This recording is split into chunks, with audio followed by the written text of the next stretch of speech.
千年の怨念、その真実。その首は3日間目を開けていた。しかも自分の体を探しながら空を飛んだ。これは1000年前に記録された話だ。そして令和の今も続いている。バーチャル怪談百物語。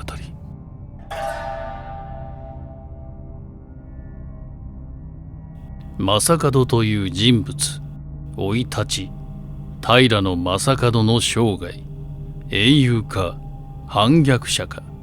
903年頃、下総国、現在の千葉県、茨城県にまたがる土地に一人の武将が生まれた。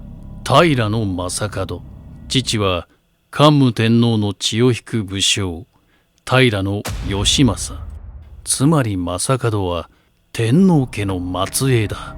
桓武天皇から数えて5世の孫とされているが、諸説あり、いずれにせよ皇族の血を引く後進の家系であったことは確かだ。これが後の親王宣言の根拠にもなる。若い正門は都京都へ上り、藤原忠衡という有力貴族の下で仕え武芸を磨いた。しかし都の貴族社会は正門を受け入れなかった。どれだけ働いても昇進できない。どれだけ忠誠を誓っても見返りはない。なぜか地方の武士だったからだ。平安時代の京都は藤原氏を頂点とする徹底した身分社会。天皇の血を引いていようと地方出身者は都の人間にはなれなかった。20代で故郷坂東に戻った正門は地元豪族たちの争いに巻き込まれてゆく。坂東の英雄。坂東、現在の関東地方全体を指す当時の呼び名である。この土地では豪族たちが絶えず争っていた。土地をめぐる争い、一族の恨み、婚姻問題。正門もその渦中に引き込まれていった。939年、武蔵の国、現在の東京、埼玉の国司、武蔵之助沖陽王が隣国の日立国司と対立。正門に助けを求める。正門は仲裁に向かった。ところがそこで思わぬことが起きた。日立国司の館を仲裁のために訪れた正門だが、国司が一方的に屋敷から逃亡。結果として正門の軍勢が役所を占拠した形に。正門の乱は最初から計画された反乱ではなく、成り行きで始まったという見解が現代の研究者には多い。一国を制した正門のもとに次々と訴えを持った民が集まってきた。国司に土地を奪われた。朝廷の役人に娘をさらわれた。税が重すぎて一家が餓死しかけた。正門はその訴えを一つ一つ聞いた。そして940年1月、親王を宣言した。坂東8カ国を制圧し、独立国家の樹立を宣言する。朝廷に対する完全な宣戦布告だ。正門が親王を名乗れたのは皇族の血を引いていたからである。ただの反乱者ではなく、もう一人の皇族として独立した。これが朝廷にとって最も恐ろしかった点だ。しかも東国の民は正門を守ってくれる王として迎えていた。正門の電光石火の最後、朝廷は震え上がった。親王宣言からわずか2ヶ月、藤原秀里と平貞盛が討伐軍を組織する。平貞盛は正門のいとこだ。同じ兵士の血を引く者が討伐軍の核心にいた。つまり正門の死は外部の敵に倒されたのではなく、一族内部の裏切りが大きな要因だった。これが後の怨念の深さにつながると言われている。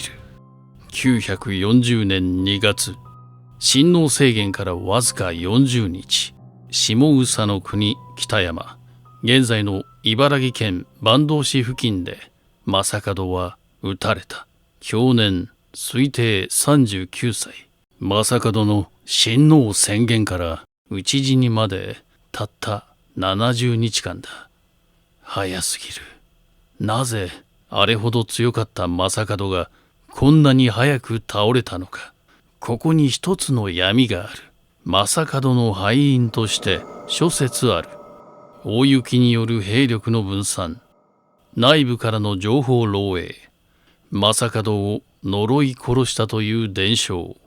特に3は成田山新勝寺の不動明王祈祷。成田山新勝寺が正門の怨念封じのために建立されたという説につながり、現代でも信仰と怨念が交差している。怪、笑った首、叫んだ首。940年春、正門の首は都京都へ送られた。荒縄でくくられ、何日もかけて運ばれた。六条河原、罪人の首を晒す獄門台。あろうことに、その場所に正門の首は晒されたのだ。そして3日後、その首が笑った。さらに目を見開き、歯を食いしばり、我が体はどこだ。まだ戦えるぞ。これは伝説ではない。平安時代に編纂された歴史書、不宗略記に正門の首が3日間目を開け、歯を食いしばっていたという記述が残っている。また正文記にも類似の描写がある。公式の歴史資料に怪異が記録されている。これが正門伝説の最大の根拠。ここで一つ考えてみてほしい。なぜ朝廷はこれを記録したのか。隠せばよかった。なかったことにすればよかった。それをしなかった。記録せずにいられないほど本物の恐怖があったのかもしれない。東へさらされた首は腐敗し始めていた。しかしその怒りの表情は消えなかったという。そしてある夜、その首が動いた。獄門台から離れ空へ浮かび上がった。東へ、東へ、東へ。かつて親王として支配した坂東の地へ向かって自分の体を求めて飛び続けた。そして力尽きた。地に落ちた場所が現在の東京大手町。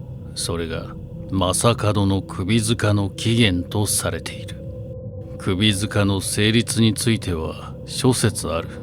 1、正門を供養した村人が墓を作った。2、首が落ちた地という伝承が自然発生した。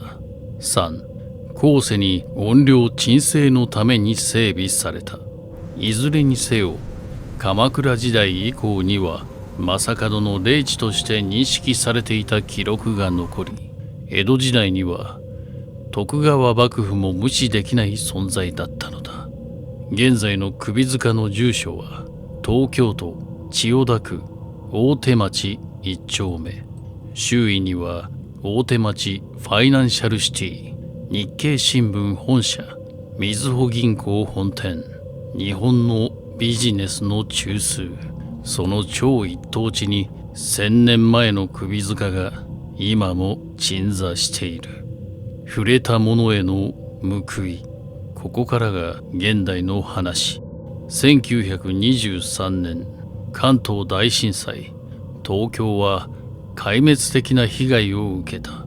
復興のため大規模な区画整理が行われる。その過程で首塚周辺の土地が大蔵省の仮庁舎として利用された。その後、大蔵省関係者に不審な出来事が相次ぎ、内部で正門のたたりではないかという声が上がった。大蔵省は首塚の慰霊祭を執り行う。1940年、東京市の区画整理で再び首塚の撤去が検討される。しかし、工事関係者の事故が相次ぎ、計画は中止。戦後、GHQ 連合軍最高司令官総司令部、簡単に言えば占領軍がこの土地を接収しようとした。GHQ が首塚撤去を試みたという話は広く語られるが、確実な一次資料は現時点で確認されていない。ただし GHQ 占領下でこの土地が保護されたという事実は残っている。語り継がれている理由、それ自体が怪異の証明とも言える。伝承によれば、撤去作業を開始した直後、工事車両が突如横転。運転手と関係者は下敷きになった。1名はこの世を去った。日本を占領した連合軍さえも退いた。1000年前に死んだ男の前で、正門は何を守っているのか。ここで一つ問いを立てよう。正門はなぜまだここにいるのか。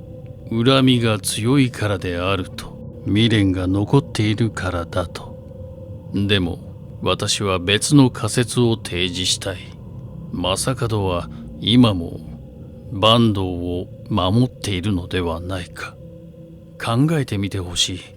正門が親王を名乗ったのは権力欲からではなかった。少なくともそう解釈できる記録が残っている。朝廷の理不尽な支配から東国の民を守る。それが正門の動機だったとすれば、首塚に触れようとした者が事故に遭うのは呪いではなく、侵入者への警告かもしれない。正門が死後に神格化されていった過程は非常に興味深い。神田明神、東京都千代田区では、正門が主祭神の一柱として祀られている。かつての反逆者が現在は東京の守護神として信仰されているのだ。これは日本独特の怨霊守護神という信仰のパターンで、菅原道真、天神と全く同じ構造だ。権力に潰された者が民衆の信仰によって神になる。この構造こそが日本の怪異の本質かもしれん。さらにもう一つの視点、歴史は勝者が書く。正門を反逆者と定義したのは朝廷だ。東国の民が正門をどう見ていたか、その声は公式の記録にはほとんど残っていない。消された視点の中に真実があるかもしれない。今そこにある怪異。令和7年現在、正門の首塚は一般公開されている。場所は大手町フィナンシャルシティの一角。超高層ビルに囲まれたわずか数十平米の空間。訪れてみると奇妙なことに気づく。その一角だけ空気が違う。樹木が多い。昼間でも薄暗い。周囲のオフィス街の喧騒が妙に遠い。地面には今も慰霊の花が絶えない。首塚は大手町の再開発の際も移転不可として保護され続けている。周囲の不動産価値が極めて高いにもかかわらず、この土地だけは商業利用されていない。管理は周辺企業、地域が共同で行い、定期的に慰霊祭が開かれる。千代田区の公式史跡にも指定されている。毎年5月には慰霊祭が行われる。参加するのは地元の企業関係者や信者だけではない。なぜか政治家も来る、官僚も来る。日本のエリートたちが1000年前の反逆者に神戸を垂れる。これが日本人の本質？いや、正門の怨念の力かもしれない。日常への侵食。もしあなたが今夜大手町を歩いた時、ビルの谷間に妙に薄暗い一角を見つけた時、後ろが気になった時、決して振り返ってはダメだ。なぜならそこにいるのは首だけの存在かもしれないから。でもその首はあなたを傷つけようとしているのか、それともただ自分の体を探しているだけなのか。歴史の裏に怪異あり、それは記録に残らなかった物語。歴史の表側には英雄と勝者の物語が刻まれている。しかし裏側には必ず消された物語がある。このチャンネルでは記録に残された怪異と歴史の語られなかった側面を一緒に掘り下げていく。信じるかどうかは君次第だ。まだ終わっていない。今宵もあなたと闇を開く。また次回の闇でお会いしましょう。よろしかったらチャンネル登録、高評価をいただければと思います。それではおやすみなさい。